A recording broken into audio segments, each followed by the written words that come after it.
como sempre, ao finalizar estes capítulos ou falamos de arte ou falamos de Galicia ou das dúas cousas, sabes? Tócanos falar un pouco de Galicia en este período que acabamos de ver entre 1898 e a proclamación da República. Bueno, pois imos a ver que esta República pois mantúvose máis ou menos igual que no resto de España, pois ese bipartidismo que viña dese de Cánovas del Castillo, da Restauración. Bueno, pois o caciquismo pois funcionou igual que funcionou no resto do país ou máis, pois tuvemos o tradicional reparto entre liberais e conservadores. Destacaron figuras políticas importantes. Manuel García Prieto, xenro de Montero Ríos, pois foi varias veces presidente do goberno. Bueno, pois aquí fala de político conservador de Marqués de Riestra. Pois bueno, pode ser que houve moitos políticos en Galicia como no resto de España. Outras opcións políticas, pois igual que no resto de España tamén, non tuveron demasiada importancia. O republicanismo, pois nas grandes cidades, sobre todo na Coruña. O nacionalismo, pois, tuvo un intento a principios de século, en 1907, fundouse Solidaridade Galega, que se fundou basicamente a imitación de Solidaridade Catalana. O que pasa que a gran diferencia foi que, mentres que Solidaridade Catalana nesas eleccións levou pois prácticamente todos os deputados de Cataluña, aquí non se sacou ningún. É verdade, como dice aquí, que o sistema electoral da Restauración pois impedía esa presencia nas Cortes. E unha cosa que sí que foi importante en Galicia foi o movimento agrarista. Ese movimento agrarista pois loitaba pola redención dos foros, por acabar co réximen de propiedade da terra que había en Galicia, que eran os foros. O que pasa que bueno, foi un movimento moi importante, chegou a agrupar, como decía, máis de 50.000 campesiños, pero este movimento pois foi, digamos, perdendo forza porque os foros ian se redimindo mediante o pago. O sea, a xente, os campesiños compraban as terras, os propietarios, os foreiros, bueno, pois foronse redimindo todos os foros. Definitivamente, a lei de redención de foros que acabou con eles definitivamente foi en 1926 durante a dictadura de Primo de Rivera. Vale, que, bueno, tamén fala de aquí de que dentro da súa política de obras públicas, pois mellorou os accesos desde a meseta, sobre todo por ferrocarril. Bueno, pois, como no resto de España, as eleccións de 1931, pois, triunfaron realmente os monárquicos, pero nas grandes cidades, pois aquí na Coruña e en Vigo, pois triunfaron os republicanos. Proclamouse en España a Segunda República e aquí, pois lóxicamente tamén. Curiosamente, en Galicia produciuse a victoria da conxunción republicano-socialista nas eleccións ás Cortes Constituíntes. Lóxicamente tamén moitos caciques cambiaron de bando, como é habitual. O caciquismo seguiu sendo caciquismo, pero pasou de ser dos partidos tradicionais liberal e conservador a ser un caciquismo dos novos partidos. Bueno, unha forza netamente galega que empezou a destacar, pois foi a Orga, a Organización Republicana Galega, liderada por Santiago Casares Quiroga, que foi membro do goberno provisional, era un dos firmantes do Pacto de San Sebastián, membro do goberno provisional e que despois sería máis adiante presidente do goberno. Pero, bueno, non foi unha organización netamente nacionalista. Era máis ben republicana e era un pouco a versión do partido de Azaña en Galicia, por así decirlo. Bueno, o que realmente se moveu para conseguir o Estatuto de Autonomía foi o Partido Galeguista, creado en decembro do 31, que estaba dirixido, entre outros, por Castelao, por Alfonso Rodríguez Castelao e por Alexandre Bóveda.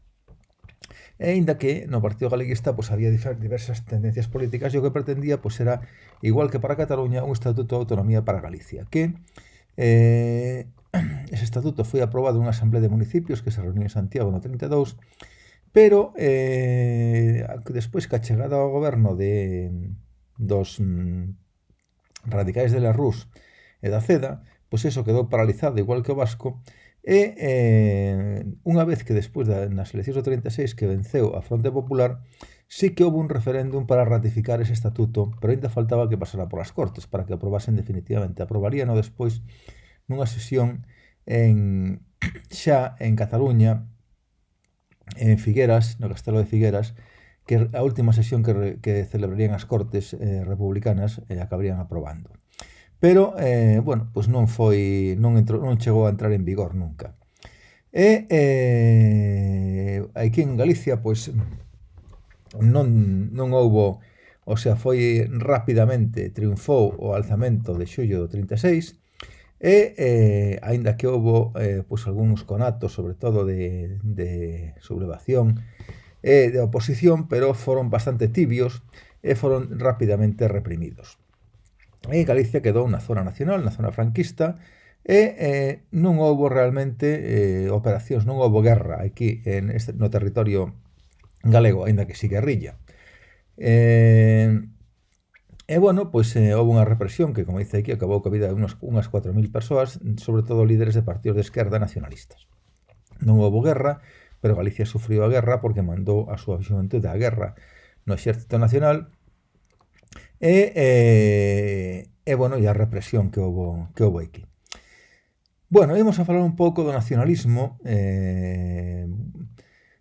que xa existían pois unhas correntes nacionalistas desde o século XIX ou regionalistas, e, bueno, que foron impulsadas a principios do século XX polas Irmandades da Fala dos irmáns Vilar Ponte, e determinadas pois, accións culturais, etc., incluso pois, algunhas cousas que proviñan do carlismo galego, etc., que dían unha, bueno, baseábanse pois, un pouco nunha autonomía para Galicia tamén, unha reivindicación cultural e, sobre todo, a cooficialidade do galego e o castelán.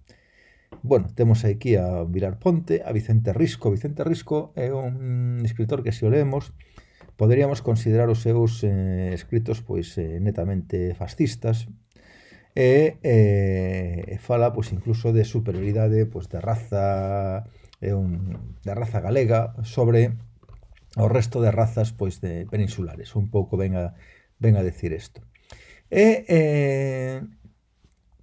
unha vez na historia de Primo de Rivera, pois parou esa actividade nacionalista, pero no 1920 publicouse o primeiro número dunha revista que foi moi importante, que foi a revista Nós, que temos aquí unha portada diseñada por Castelao, e bueno, que reforzou, que alrededor da cual pois houbo unha xeneración de intelectuais galegos, sobre todo intelectuais nacionalistas. E, bueno, pois despois, como decíamos, estaban estes grupos como a Orga e despois o Partido Galeguista. E non moito máis. Ven aquí algún artigo do Estatuto de Autonomía de Galicia e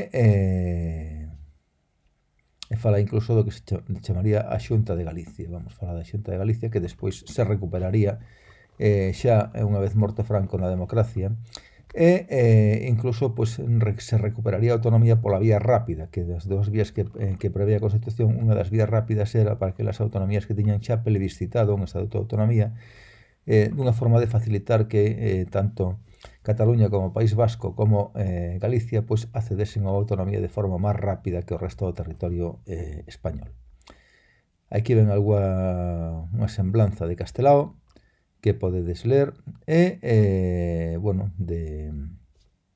foi un home que foi deputado, o Partido Galeguista integrouse na Fronte Popular, Castelao foi deputado, e Castelao despois tuvo que fuxir para América, e a súa obra probablemente é unha das obras senlleiras do nacionalismo galego, e a súa obra sempre en Galicia. Castelao era médico, aínda que non se dedicou á medicina, era funcionario do Instituto Nacional de Estadística, traballou en Badajoz, e tiña grandes cualidades para a pintura, sobre todo para a ilustración e para o dibuixo, hai moitas obras súas con un certo componente satírico que, bueno, que están editadas e que podedes ver en cualquier biblioteca, se vos apetece. E con isto rematamos capítulo e rematamos tema.